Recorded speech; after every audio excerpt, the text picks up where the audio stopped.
Well, I mean, despite the drop, it seems like things are pretty healthy.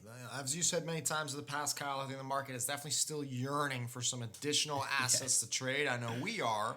And that would definitely inject some fresh new capital and enthusiasm into the system. Indeed. It's yet another week in the markets on the books, but now I think it's time to transition into our main topic. I think a fun one today, a novel use case for why, once again, security tokens are a tremendous tool.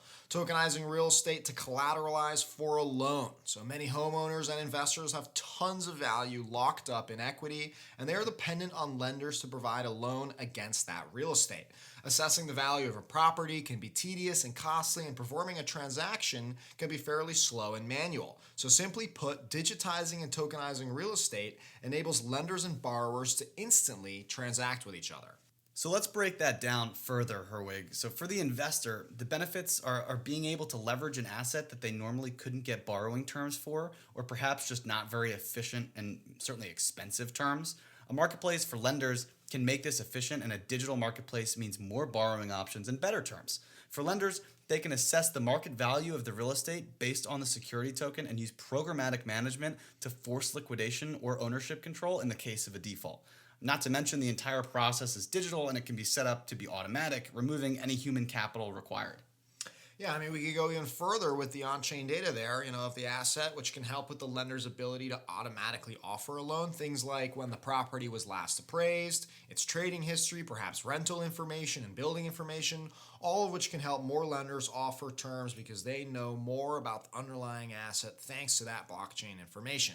And for the investor, once again, better terms and options for use of their asset. And they could get paid out in other crypto assets or securities or simply fiat stablecoin options. So incentives can even programmatically be layered in to promote on-time payments. Honestly, the options are endless. Don't even get us started on building a digital credit identity on that. I mean, that's a whole new can of worms, something super exciting, and I know we're going to see in the future. But how about we talk about maybe some real-world use cases of this? I mean, one of the pioneers in the security token space to take advantage of real estate lending is Reno. That's REINNO. And they first introduced this idea when they launched their marketplace last year, offering investors in the commercial real estate tokens that they were selling a 50% loan to value ratio for their investment during that 1 year lockup period, which means that they couldn't trade it and therefore they could not get liquidity traditionally, offering this great opportunity. So basically, for a $100,000 investment, you could immediately get $50,000 and use that however you like. Maybe invest more in a Reno, but really that's fantastic. And the types of benefits that are simply not capable of being offered today in this way. Yeah, absolutely. This is just one of the many reasons why security tokens just have so much future potential. I mean, we have some more examples like with Aspen Coin. You've got the tokenized St. Regis Hotel in Aspen, Colorado. And as I covered on last week's episode, those tokens are now actually able to be used as loan collateral with BlockFi, allowing users to stake their current investment, which is on the secondary market, in exchange for leverage to be used on the BlockFi platform, presumably paid in Bitcoin, Ethereum, or the other supported cryptos on that platform. And it's a very innovative solution that begins to bridge that gap between cryptocurrencies and security tokens, as well as leveraging that blockchain for the real benefits there. Now, one final example that I can also think of is with Realty. I know that they've announced a partnership with decentralized lending protocol OV and working on supporting others so they can leverage the power of DeFi for their real estate tokens with Realty.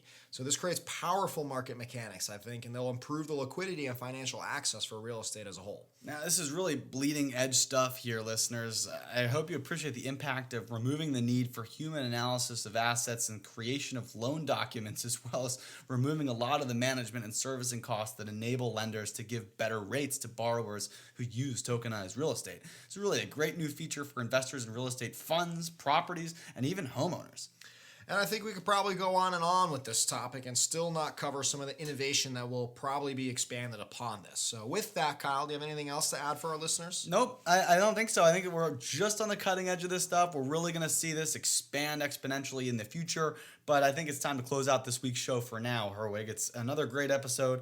Thank you all for listening. Please send in any questions or feedback to us on Twitter or LinkedIn, and be sure to get the latest trading data and news at stlmarket.com.